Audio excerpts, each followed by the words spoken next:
दोस्तों मैं BPSC Bihar teacher बहाली का दोस्तों तैयारी करवाते हैं। ये 9th क्लास अध्याय 5 कोशिका का दोस्तों ये सिलेबस है। तो दोस्तों इसको हम लोग पूरा करते हैं। तो पढ़िएगा दोस्तों प्रश्न। प्लेस्टिड यानी कि ये प्लेस्टिड क्या है? तो दोस्तों प्लेस्टिड जो है ये कोशिका का भाग है और मानव का शरीर कोशिका से ही बना हुआ है। कई सारा कोशिका मिल करके एक ऊतक बनाते हैं और बहुत सारे ऊतक मिलकर एक अंग बनाते हैं, जैसे किडनी, फेफड़ा, दिल, दिमाग, ये सब बनाते हैं। तो पढ़ते हैं दोस्तों प्लेस्टिड के बारे में पढ़ते हैं। यह पादप कोशिकाओं में रहते हैं। इस बात को याद रखिए। प्लेस्टिड किस में रहते हैं? तो पादप कोशिकाओं में रहते हैं, पेड़ पौधे में रहते हैं प्लेस्टिड। नेक्स्ट प्रश्न है, इसमें भी अपना डीएनए तथा राइबोसोम होते हैं, इनको याद रखिएगा। नेक्स्ट प्रश्न है, इसके दो प्रकार होते हैं। क्रोमोप्लास्ट जो क्लोरोफिल वर्णक होता है या प्रकाश संश्लेषण के लिए आवश्यक है। बी है ल्यूकोप्लास्ट, इसमें स्टार्च, तेल तथा प्रोटीन संचित होती है। तो इसको याद रखिएगा, इसमें क्या सब संचित होता है? ये सब होता है स्टार्च, तेल तथा प्रोटीन संचित होते हैं, यानी कि इससे निकलते हैं।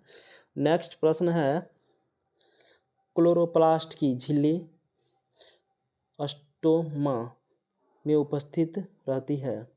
इसको याद कर लीजिए, कहाँ रहते हैं? क्लोरोप्लास्ट की झिल्ली किस में रहता है? स्टोमा में व्यवस्थित रहते हैं। नेक्स्ट प्रश्न पढ़ते हैं हम लोग। ये प्रश्न है रसधानियाँ। अब हम लोग रसधानियाँ के बारे में जानते हैं। जंतु तथा पादप दोनों की कोशिकाओं में रहते हैं। रसधानी जंतु में भी रहते हैं और पेड़ पौधे में भी रहते हैं रसधानियाँ। तो इसके बारे में हम लोग जानेंगे। पादप रसधानियों में द्रव भरा रहता है। पादप रसधानियों में द्रव भरा रहता है।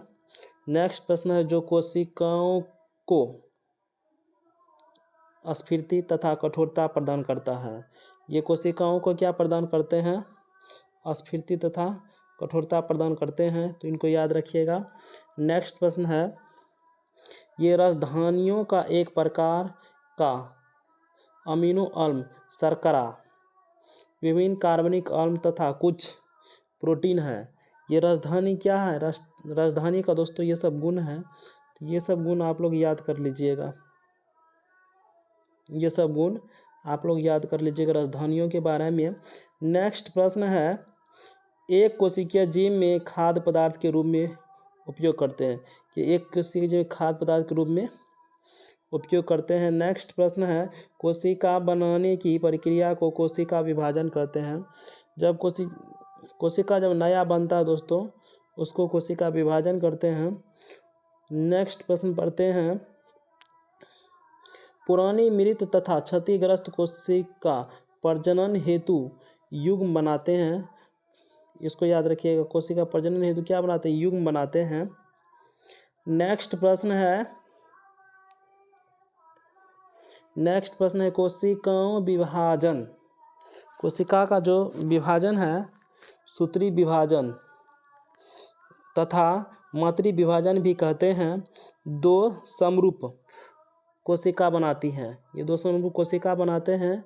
यह वृद्धि तथा ऊतक को ठीक करने में सहायक है। नेक्स्ट प्रश्न है, कोशिका के चारों ओर प्लेज्मा झिल्ली होती है। इस बात को याद रखिएगा, कोशिका के चारों ओर क्या होता है? प्लेज्मा झिल्ली होता है। कोशिका मान ली कोशिका ये है, ये दोस्तों अगर ये कोशिका है तो इसके चारों ओर प्लेज्मा झिल्ली होता है, जो लिपिड तथा प्रोटीन की बनी होती है। प्लेज्मा झिल्ली किसका बना होता है? लिपिड का और प्रोटीन का, तो इनको रट लीजिएगा। नेक्स्ट प्रश्न है, पादप कोशिकाओं में कोशिका झिल्ली के चारों ओर एक कोशिका भित्ति होता है। ये कोशिका भित्ति सिर्फ पेड़ पौधे में ही होते हैं। कोशिका भित्ति, ये कोशिका भित्ति मानव शरीर में नहीं होता है, पेड़ पौधे में ही होता है। इसकी भित्ति किसकी बनी होती है? सेल्यूलोज की भित्ति बनी होती है, जो दृढ़ता प्रदान करता है पेड़ पौधे को? कठोरता, दृढ़ता, मजबूती प्रदान करता है पेड़ पौधे कौन? कोशिका भित्ति। नेक्स्ट प्रश्न है, यहाँ भी एक लेयर होता है, इस पे कोशिका के लिए ये बीच में कोशिका है, इसके चारों ओर भित्ति पाया जाता है। वो कोशिका को दृढ़ता प्रदान करते हैं, मजबूती प्रदान करते हैं, ताकि ये संक्रमित किसी भी वायरस से ना हो। नेक्स्ट प्रश्न है, प्रोकैरियोटिक कोशिकाओं में कोई भी झिल्ली युक्त अंगक नहीं होता है, यानी कि इसका बचाव नहीं होता। उसके क्रोमोसोम के स्थान पर न्यूक्लिक अम्ल होता है। क्रोमोसोम का स्थान क्या होता है? न्यूक्लिक अम्ल होता है प्रोकैरियोटिक में। तो इनको याद रखिए, जो छोटे राइबोसोम होते हैं, और ये क्या होते हैं? छोटे राइबोसोम होते हैं। तो दोस्तों जहाँ भी टिक लगाए हैं इसको रट लीजिएगा, इस सबको आप लोग जहाँ जहाँ दोस्तों ये इसको रट लेना है, इसको याद करना है, इसको याद कर लीजिएगा। इस सबको जहाँ भी टिक लगाते हैं दोस्तों, यहाँ से प्रश्न बनने का बहुत चांसेज है। तो इससे से प्रश्नों को रट लेना है दोस्तों, ये सबको। नेक्स्ट प्रश्न पढ़ते हैं। ये दोस्तों प्रश्न जंतु कोशिका के बारे में हम लोग जानते हैं। जंतु में होता है जीव जंतु, जिसमें जीव है, जीव जंतु जो एक जगह दूसरे जगह आ जा सकते हैं, जैसे मानव हुआ, यानी जो सांस लेते हैं, जो घूमते फिरते हैं, जीव जंतु का अर्थ ये होता है। वरना पेड़ पौधे में भी जीव है। नेक्स्ट प्रश्न पढ़ते हैं, इसमें कोशिका भित्ति नहीं होती है। देखिए, मानव में कोशिका भित्ति नहीं होता है। जो भी जीव जंतु घूमते हैं, एक जगह से दूसरे स्थान जाते हैं, उसमें कोशिका भित्ति नहीं होता। इस बात को याद रखिएगा। इसमें हरित लवक नहीं होता है, इस बात को भी याद रखिएगा। प्रकाश संश्लेषण नहीं होता है। मानव में प्रकाश संश्लेषण होता है? नहीं होता है। नेक्स्ट प्रश्न है, ये प्रायः छोटे आकार की होती है। इसको भी याद रखिएगा, मानव में जो कोशिका है छोटे आकार के होते हैं। नेक्स्ट प्रश्न पढ़ते हैं। इसको दोस्तों या पादप कोशिका के बारे में हम लोग जानेंगे। पादप कोशिका के बारे में,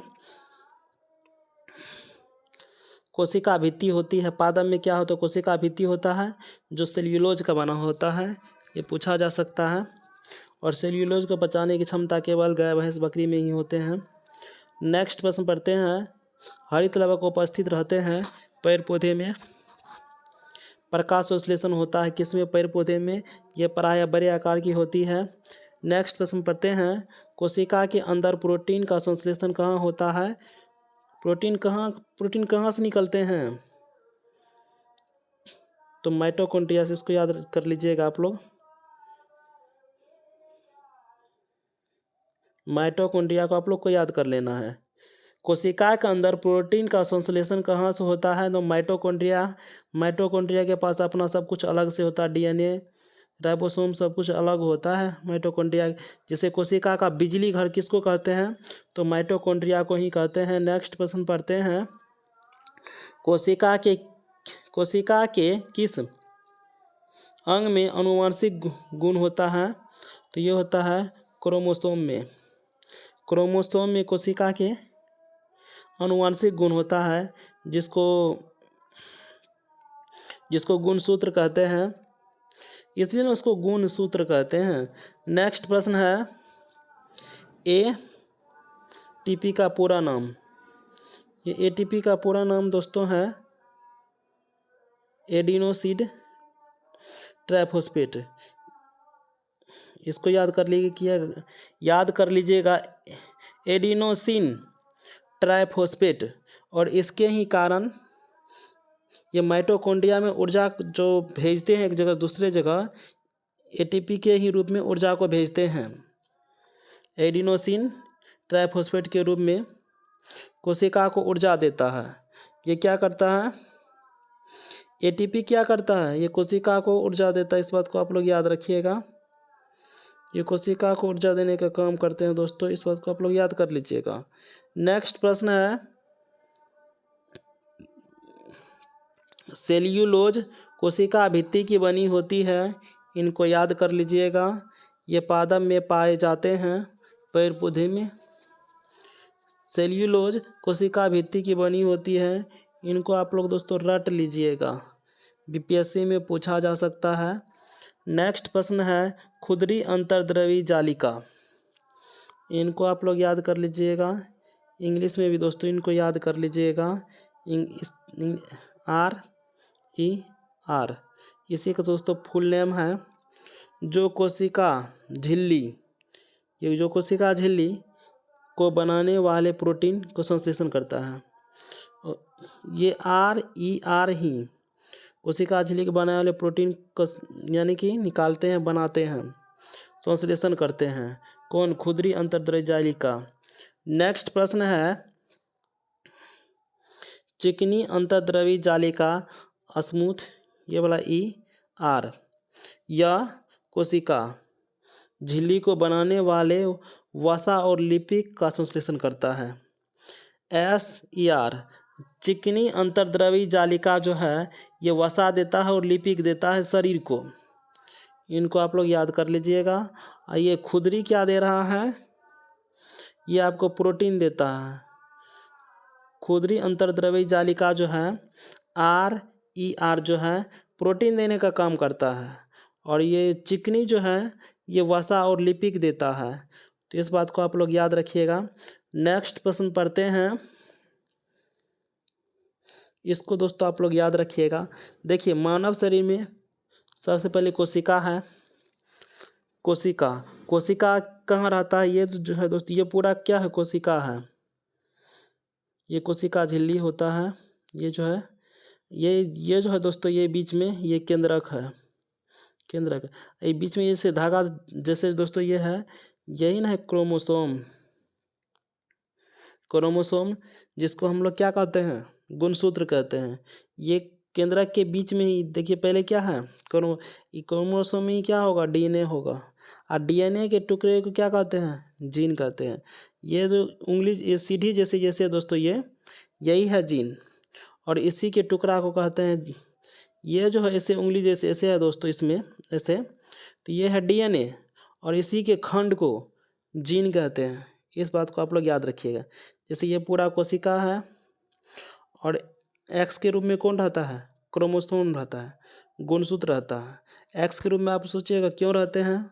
क्योंकि ये खुद से विभाजित होने से बचने के लिए, कोशिका का जब विभाजन होता है तो क्रोमोसोम X का रूप ले लेता है, ताकि ये चाहते हैं हम विभाजित ना हो। विभाजित होना दोस्तों नहीं चाहता है, तो इसलिए X का रूप ले लेता है। और ऐसे करके दो उंगली जैसे ये संरचना है सीढ़ी के जैसे, यही है DNA, और इसी के खंड को जीन कहते हैं। नेक्स्ट प्रश्न पढ़ते हैं, DNA का ये फुल फॉर्म है डीऑक्सी राइबोन्यूक्लिक एसिड। इनको याद कर लीजिएगा। ये दोहरी कुंडली की, देखिए दोहरी कुंडली जैसा है, के आकार का होता है, जो सीढ़ी जैसा दिखता है। ये DNA कैसा दिखता है? सीढ़ी के जैसे दिखता है। देखिए सीढ़ी के जैसे दिख रहा है ना, लंबा। ये माता पिता से संतानों में आनुवंशिक गुण, आँखों का रंग, बालों का रंग लाते हैं। ये DNA ही है जो माता पिता से आँखों का रंग, बालों का रंग लेकर आते हैं। ये सीढ़ी जैसे दिख रहा है दोस्तों, यही DNA है। और ये आपको सोचिएगा आप, ये क्या है? इतना बड़का ये क्या है? यही क्रोमोसोम है, गुणसूत्र है, जो 46 जोड़े हैं। ये खुद को से बचने के लिए ऐसा करते हैं। ये बीच में ये नाभिक है, नाभिक में क्रोमोसोम रहते हैं। नेक्स्ट प्रश्न पढ़ते हैं। कोशिका में दोस्तों बहुत चीज है। नेक्स्ट प्रश्न, जीन के बारे में हम लोग जानेंगे। जीन, DNA के छोटे छोटे खंड को जीन कहते हैं। ये है DNA, अब इसी के खंड को जीन कहते हैं। ये X का रूप ले लेता है खुद से विभाजन से बचने के लिए, लेकिन प्रकृति का नियम ये है कि तुमको विभाजन होना ही पड़ेगा, ये रूल ही है, तो इसलिए इसको होना पड़ता है विभाजन, जो प्रोटीन बनाने का निर्देश देता है। यानी कि जीन ही प्रोटीन बनाने का निर्देश देता है। इस बात को याद रखिएगा, PPSC में पूछ लिया जाएगा। जीन, DNA के छोटे छोटे खंड को क्या कहते हैं? तो जीन कहते हैं, जो प्रोटीन बनाने का निर्देश देता है। यानी कि मानव शरीर में प्रोटीन बनाने का निर्देश कौन देगा? तो जीन ही देता है। नेक्स्ट प्रश्न पढ़ते हैं। क्रोमोसोम, जिसको गुणसूत्र कहते हैं, जब कोशिका विभाजन होती है तो डीएनए बहुत कसकर लिपट कर एक्स आकार की संरचना बनाते हैं। ये जब कोशिका विभाजन होता है तो खुद इसको बचाने के लिए चाहता है, तो इसलिए ये एक्स बन जाते हैं, नहीं तो ये वैसे धागा के रूप में ऐसे रहता है। खुद को बचाने के लिए ऐसा करते हैं, लेकिन इसको विभाजन होना पड़ता है।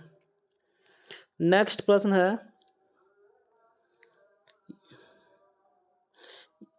डीएनए नष्ट होने से बचता है, यानी कि डीएनए नष्ट होने से बचाता है और केंद्रक में व्यवस्थित रहता है।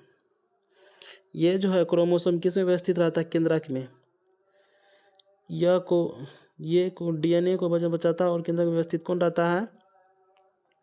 ये एक्स क्रोमोसोम रहता है। कोशिका में क्या है? न्यूक्लियस है। ये पूरा क्या है? कोशिका है, सेल है। और उंगली जैसे जो संरचना यही है डीएनए, इसी के खंड को जीन कहते हैं। तो दोस्तों आप लोग समझ गए होंगे। वीडियो करते हैं ख़त्म दोस्तों। अगर वीडियो पसंद आएगा तो लाइक शेयर सपोर्ट कीजिएगा।